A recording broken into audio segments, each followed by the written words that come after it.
জীবনের গল্প, একটা গল্প বলবো, শুনবেন আপনারা মন দিয়া।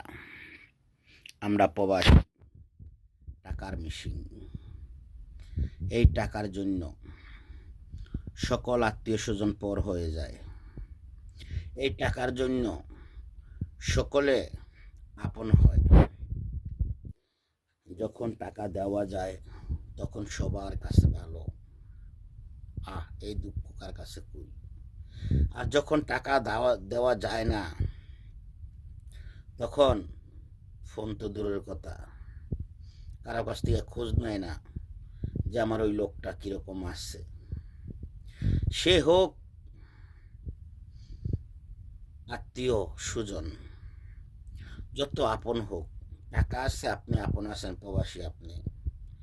আমরা প্রবাসীরা টাকা দিতে পারবো যত, ততই ভালো।